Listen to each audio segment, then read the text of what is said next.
The Zizzle Pirates of the Caribbean toy line gave us a plethora of options when it came to Jack Sparrow and Will Turner figures, but one character that was severely overlooked was Captain Barbossa. Zizzle only gave us these two different variants right here. We have the Dead Man's Chest Captain Barbossa, and then another one that was released for Wave 3 of At World's End. Taking a look at the Dead Man's Chest Captain Barbossa, it is overall very well done. I would say this figure is a little bit chunkier than I would have liked. It makes him look a tad bit overweight, which Barbossa definitely is not, but it's an alright figure, especially for 2006. Now, he doesn't come with many accessories, but he does come with, of course, his sword right here, which is painted quite nicely, and then he comes with his pistol, which he usually keeps in his belt like this. And of course we have his hat, which I think overall is a tad bit too small. It definitely gets the job done, but on his head it does look a little weird. It looks a bit like a cowboy hat rather than a pirate hat that the iconic pirate hat that Barbossa is seen wearing in the first three movies, and a little bit in On Stranger Tides at the very end. Overall, the painting on this figure is very well done, as with most Zizzle Pirates of the Caribbean figures. There is so much detail put all over this figure. Each one of the buttons at the very back of the coat is painted, which is something that most modern toy lines wouldn't take the time to do. The head sculpt definitely doesn't look the best, but you can get the idea that it is supposed to be Captain Barbossa. It looks enough like him.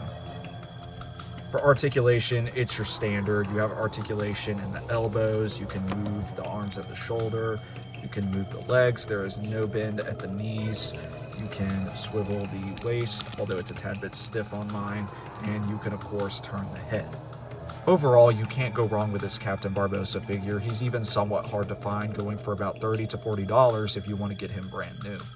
Next up, we have our At World's End Captain Barbossa, and this is a completely new sculpt. They could have easily reused the same head from the previous figure, but it is in fact different. Here's just a little comparison.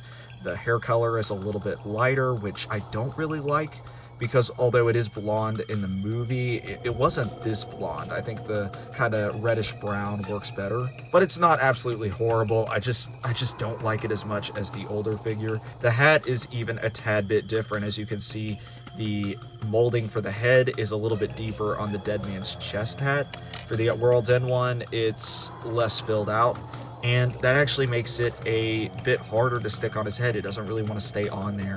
You have to really push it down, and with the slightest touch, it'll pop off. With the Dead Man's Chest Barbossa, his hat stays firmly on his head. It actually takes quite a bit of force to get it off.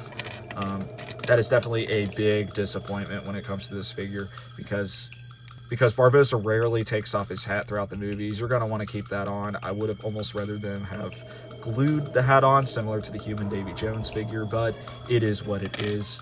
Just like the other figure, there is definitely some really nice sculpting and paint details. It's very, very well done. I would say that the arms are a tad bit too long, but at least he's not extra chunky like the previous Barbossa. He doesn't appear overweight, which I would say is an improvement. The legs are a completely new sculpt. We got some tears right here. Overall, the sculpt work is really high quality, especially for a 2007 figure. We have his little braid at the very back, which is a little bit different than the older Captain Barbossa. Articulation is exactly the same as the other figure. Arms, legs, elbow. There's no joint at the knee, which is a little bit of a disappointment. Figure comes with the exact same sword as the previous Barbossa. Mine is a little bit bent, but not too big of a deal. And the main feature of this figure is the removable coat, which is very similar to the At World's End Jack Sparrow figure. I don't like this feature. I never really did as a kid, but it's unique enough. He never takes off his jacket in the movie, so I didn't really do it as often, but it's a cool feature. And of course, a really notable feature is the fact that you can stick the sword inside of the sheath. You can do the same thing with the Dead Man's Chest Barbossa. Sticking the sword in the sheath is a very rare occurrence in the Pirates of the Caribbean Zizzle figures. I really don't know why that is, but definitely is a highlight when it comes to these figures.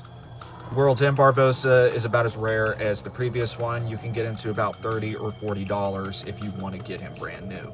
It's a shame that we didn't get more versions of Captain Barbossa, but I really say that these two figures really cover the basics. There's not really much else you could have done with this character. Once again, these figures are very well done in the context of a 2006-2007 action figure.